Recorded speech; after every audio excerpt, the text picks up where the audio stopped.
अस्सलामुअलैकुम, welcome to conflict card रात। दोस्तों, आज हम बात करने जा रहे हैं अज़रबैजानी JF-17 को लेकर, जहां अज़रबैजान की मिनिस्ट्री ऑफ डिफेंस ने JF-17 थंडर ब्लॉक 3 की ऑफिशियल वीडियो रिलीज की है। आज की वीडियो एक औकात एनालिसिस भी होने वाली, बिकॉज शायद बहुत टाइम हो गया कि हमने कोई औकात एनालिसिस नहीं बनाया। तो आज की वीडियो में हम एक औकात एनालिसिस भी ड्रॉ करने की कोशिश करेंगे। तो बुनियादी तौर पर अज़रबैजानी मिनिस्ट्री ऑफ डिफेंस की तरफ से अपनी 2026 की कॉम्बैट रेडीनेस को लेकर एक वीडियो रिलीज की गई, जिसमें Pakistani made JF-17 thunder block 3 aircraft को भी दिखाया गया, जो पाकिस्तान ने रिसेंटली डिलीवर किए अज़रबैजानी एयरफोर्स को। और अभी तक के लिए 6 से ज़्यादा या 8 या 10 एयरक्राफ्ट, यानी 6 से 10 के दरमियान एयरक्राफ्ट अज़रबैजानी एयरफोर्स को डिलीवर कर दिए गए हैं, जिनमें सिंगल सीट JF-17 ब्लॉक 3 भी हैं और ट्विन सीट JF-17 ब्लॉक 3 भी हैं, जिन्हें JF-17D भी कह दिया जाता है। तो बहरहाल जो एयरक्राफ्ट इस वीडियो में देखा जा सकता है, उसका ऑफिशियल टेल नंबर है 24-502। 24 से मुराद ये 2024 में इसको बनाया गया, 5 अज़रबैजानी एयरफोर्स के लिए डेजिग्नेटेड है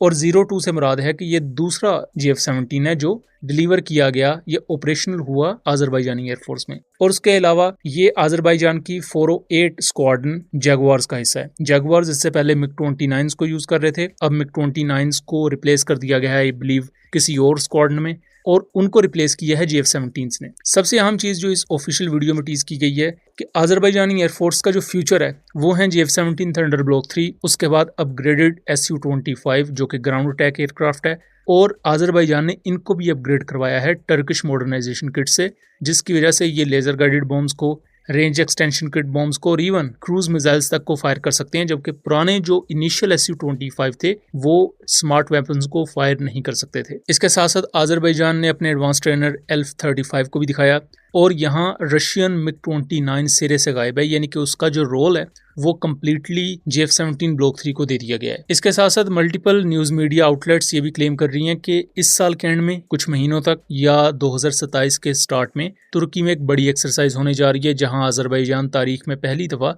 JF-17 थंडर्स को लेकर जाएगा। और मुख्तलिफ एनालिस्ट के मुताबिक जो मेजर चीज़ होगी जिस पर पूरी दुनिया की नज़रें होंगी वो ये कि JF-17 थंडर ब्लॉक 3 किस तरह परफॉर्म करेगा F-16 ओज़गुर्स के खिलाफ। हम सब जानते हैं कि ओज़गुर अपग्रेड दी गई है F-16 ब्लॉक 30 स्टैंडर्ड को, जो कि टर्किश एयरफोर्स के साथ ऑपरेशनल है। और इनमें मॉडर्नाइजेशन किस किस्म की गई है कि सबसे पहले तो एक एक्टिव इलेक्ट्रॉनिकली स्कैन अरे रडार इनको मिला है मुराद 100A, जिसकी maximum range 150 kilometre plus claim की जाती है, 200 किलोमीटर प्लस भी है। टर्किश सोर्सेज 200 किलोमीटर तक भी क्लेम करते हैं और ये मल्टीपल मोड्स में ऑपरेट कर सकता है। इसके साथ साथ एवियोनिक्स और कॉकपिट को अपग्रेड किया गया है, सेम एज जैसे हम JF-17 ब्लॉक 3 जेटनसी F-16V के कॉकपिट को देखते हैं कि प्रॉपर 3 मल्टीफंक्शनल डिस्प्लेज होती हैं, और पुराने एनालॉग सिस्टम के मुकाबले में डिजिटल सिस्टम आपके सामने होता है, और तमाम इंफॉर्मेशन चाहे वो टारगेटिंग पोर्ट की हो, आपकी एल्टीट्यूड से रिलेटेड हो, आपकी ऑनगोइंग स्पीड को लेकर हो, एयरक्राफ्ट के बैकअप सिस्टम से रिलेटेड हो, तमाम की तमाम अपग्रेड्स इन मल्टीफंक्शनल डिस्प्लेस पर देखी जा सकती हैं, बजाय कि आप छोटी छोटी उन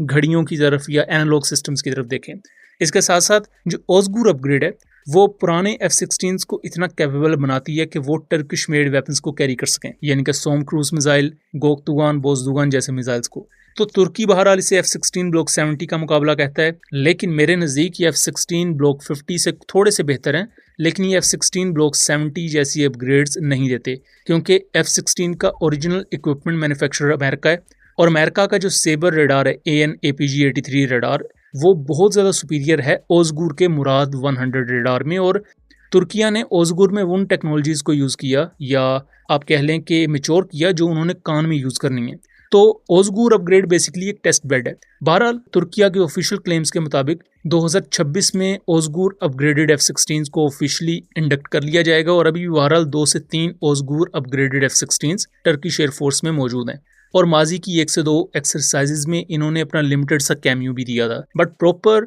2026 में जो अपकमिंग एक्सरसाइज आ रही है, एक तो रिसेंटली एनातोलियन फीनिक्स एक्सरसाइजेज हुई हैं जून 2026 में, इनमें भी टर्किश एयरफोर्स के F-16 थे, बट वो F-16 ब्लॉक 50 थे। तो ओज़गुर अपग्रेडेड F-16 जो अपकमिंग एक्सरसाइज है अज़रबैजान और तुर्किया के दरमियान, पॉसिबिलिटी है कि हो सकता है पाकिस्तान एयरफोर्स भी इसमें हिस्सा ले, उसमें ओज़गुर अपग्रेडेड F-16 होंगे। और दूसरा, यहाँ JF-17 थंडर को लेकर अहम चीज क्लेम की जा रही है कि जो टर्किश S-400 है वो भी इस अपकमिंग एक्सरसाइज का हिस्सा होंगे। अब यहाँ उन लोगों के लिए जो F-16 ओज़गुर या JF-17 ब्लॉक 3 के कंपैरिजन को लेकर थोड़ा सा दिलचस्पी का इजहार करेंगे। तो बेसिकली अगर फिजिकल पैरामीटर्स में देखें तो F-16 हर लिहाज से JF-17 से बेहतर है। उसका इंजन ज़्यादा स्ट्रॉन्ग है, क्लाइम रेट JF-17 से ज़्यादा है, instantaneous turn rate, sustain turn rate वो बेहतर है, जिसकी वजह से डॉग फाइट अगर होती है, क्लोज कॉम्बैट होती है, तो F-16 को एज रहेगा। जब आती है बात एवियोनिक्स की, on board electronic warfare systems की, तो मैं इसमें JF-17 ब्लॉक 3 को एज दूंगा, बिकॉज ऑलरेडी जो पाकिस्तान इंजन यूज़ कर रहा है ब्लॉक 3 में,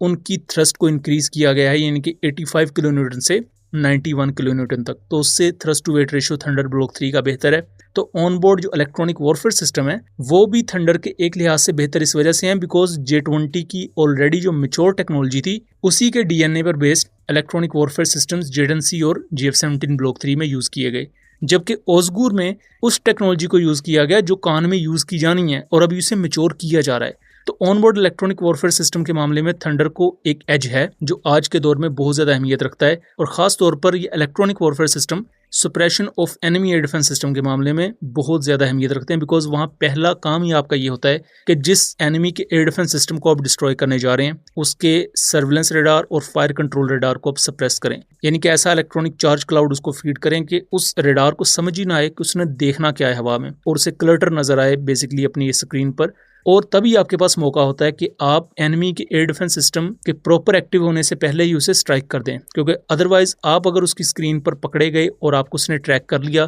तो फिर वो अपने सरफेस टू एयर मिसाइल से आपको डिस्ट्रॉय कर सकता है। तो उस लिहाज से JF-17 ब्लॉक 3 एक बेहतर एयरक्राफ्ट है। तीसरी चीज़ ये कन्फर्मेशन नहीं है BBR कॉम्बैट के लिहाज से कि आज़रबाईजान को PL-15 चाइना ने प्रोवाइड किए हैं या नहीं। अगर तो चाइना ने PL-12 डिलीवर किए हैं आज़रबाईजान को, फिर मैं यहाँ 50-50 कहूँगा JF-17 ब्लॉक 3 वर्सेस F-16, लेकिन अगर प्रॉपर PL-15 दिए हैं तो हर लिहाज से फिर JF-17 ब्लॉक 3 इजीली कॉन्कर कर सकता है F-16 ओसगुर को। इसके साथ साथ ये जो मैंने तमाम चीज़ें बताई हैं ये सिर्फ कोई आज़रबाईजान, पाकिस्तान या तुर्की से रिलेटेड नहीं है, ये इंडिया से रिलेटेड भी है, खास तौर पर इंडिया के उस मीडिया विंग से रिलेटेड, खास तौर पर इंडिया के इन यूट्यूबर से रिलेटेड जो पिछले कई सालों से तेजस का नाम लेके गला फाड़ते रहे हैं। आज हकीकत उनके सामने है कि इवन दूसरे कंट्रीज, ये चौथा कस्टमर है JF-17 ब्लॉक 3 का आज़रबाईजान, और वो भी इस पर कम्प्लीटली एतमाद का इजहार करता है, और उसने आज रशियन MiG-29 को स्किप करते हुए उसकी तमाम ड्यूटीज़ JF-17 ब्लॉक 3 को दी हैं। दूसरी तरफ सिचुएशन कुछ यूँ है कि